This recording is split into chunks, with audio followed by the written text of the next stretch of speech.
Hello friends, Texmaco rail and engineering limited ने आज अपने क्वार्टर फोर के रिजल्ट मार्केट क्लोज होने के बाद डिक्लेयर किए, तो उसे डिटेल में समझ लेते हैं।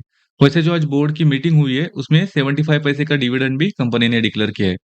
तो चलिए आगे बढ़ते और नंबर देख लेते हैं।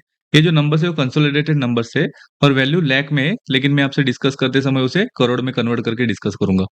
शुरुआत में ऑपरेशन रेवेन्यू देख लेते हैं, तो ऑपरेशन रेवेन्यू रहा है मार्च क्वार्टर में 1346 करोड़ का। वही लास्ट ईयर मार्च क्वार्टर में 1144 करोड़ का ऑपरेशन रेवेन्यू रहा था।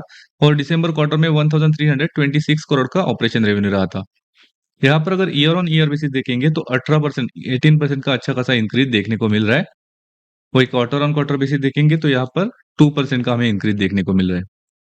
अब टोटल इनकम देख लेते हैं, तो टोटल इनकम रहा है मार्च क्वार्टर में 1362 करोड़ का। वही लास्ट ईयर मार्च क्वार्टर में 1164 करोड़ का टोटल इनकम रहा था। और दिसंबर क्वार्टर में 1334 करोड़ का टोटल इनकम रहा था। यहाँ पर अगर ईयर ऑन ईयर बेसिस देखेंगे तो यहाँ पर भी 17% का अच्छा खासा इंक्रीज हमें ईयर ऑन ईयर बेसिस देखने को मिल रहा है। वही क्वार्टर ऑन क्वार्टर बेसिस पर यहाँ पर ऑलमोस्ट फ्लैट नंबर्स 2% का सिर्फ इंक्रीज देखने को मिल रहा है। अब कंपनी के टोटल एक्सपेंसेस देख लेते हैं, तो टोटल एक्सपेंसेस रहे मार्च क्वार्टर में 1294 करोड़ के आसपास। वही लास्ट ईयर मार्च क्वार्टर में 1097 करोड़ के टोटल एक्सपेंसेस रहे थे और दिसंबर क्वार्टर में 1241 करोड़ के टोटल एक्सपेंसेस रहे थे। यहाँ पर अगर एक्सपेंसेस देखेंगे तो हल्की सी बढ़त एक्सपेंसेस में क्वार्टर ऑन क्वार्टर बेसिस पर देखने को मिल रही है, क्योंकि हमने देखा कि जो टोटल इनकम था दिसंबर क्वार्टर और मार्च क्वार्टर का, तो यहाँ पर सिर्फ 2% का बढ़त हमें टोटल इनकम में देखने को मिला। लेकिन यहाँ पर अगर देखेंगे तो लगभग 4 से 5% का इंक्रीज हमें टोटल एक्सपेंसेस में क्वार्टर ऑन क्वार्टर बेसिस पर देखने को मिल रही है। तो हल्की सी बढ़त हमें एक्सपेंसेस में इस क्वार्टर में देखने को मिल रही है। आगे बढ़ते और कंपनी का प्रॉफिट देख लेते। तो कंपनी का प्रॉफिट रहा है मार्च क्वार्टर में 39 करोड़ का। वही लास्ट ईयर मार्च क्वार्टर में 45 करोड़ का प्रॉफिट रहा था। और दिसंबर क्वार्टर में 76 करोड़ का प्रॉफिट रहा है। यहाँ पर अगर ईयर ऑन ईयर बेसिस देखेंगे तो हमें 13% का फॉल देखने को मिल रहा है।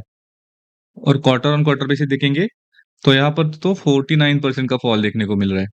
और उसके पीछे के 2 रीज़न्स है। एक तो मैंने अभी डिस्कस किया, जो एक्सपेंसेस थोड़े-से बढ़ते हुए देखने को मिले थे इस क्वार्टर में, और उसी की वजह से नेट प्रॉफिट थोड़ा-सा कम होते हुए देखने को मिला।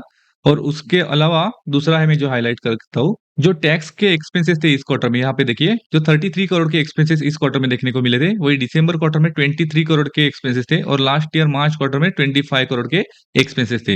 यानी कि यहाँ पर लगभग 10 करोड़ के आसपास इंक्रीज इस क्वार्टर में टैक्स एक्सपेंसेस में देखने को मिल रहा है। यानी कि टैक्स एक्सपेंसेस भी बढ़ के आए हैं इस क्वार्टर में और हल्के से टोटल एक्सपेंसेस भी इस क्वार्टर में बढ़ते हुए देखने को मिले हैं। उसके वजह से नेट प्रॉफिट में हमें कमी देखने को मिल रही है। अब कंपनी का ईपीएस देख लेते हैं, तो बेसिक ईपीएस रहा है मार्च क्वार्टर में 1 रुपीज का। वही लास्ट ईयर मार्च क्वार्टर में 1 रुपीज 32 पैसे का रहा था। और दिसंबर में 1 रुपीज 92 पैसे का ईपीएस रहा था। यहाँ पर अगर ईयर ऑन ईयर और quarter on quarter basis EPS देखेंगे तो गिरावट देखने को मिल रही है, जो कि निगेटिव है। ओवरऑल अगर नंबर देखेंगे तो मिक्स नंबर्स ही देखने को मिल रहे हैं, क्योंकि हमने देखा ऑपरेशन रेवेन्यू में और टोटल इनकम में ईयर ऑन ईयर बेसिस पर अच्छा खासा इंक्रीज देखने को मिला था। और उसी के साथ क्वार्टर ऑन क्वार्टर बेसिस पर भी स्लाइडली बढ़त ही देखने को मिली। लेकिन जो एक्सपेंसेस बढ़ के आए हैं और उसी के साथ टैक्स एक्सपेंसेस भी बढ़कर आए हैं इस क्वार्टर में, उसके वजह से नेट प्रॉफिट में हमें बड़ी गिरावट देखने को मिली है। और वैसे भी लास्ट 3 महीने में अगर स्टॉक का परफॉर्मेंस देखेंगे तो स्टॉक में ऑलरेडी 16% की तेजी देखने को मिली है। इस वीडियो में इतना ही। Thank you.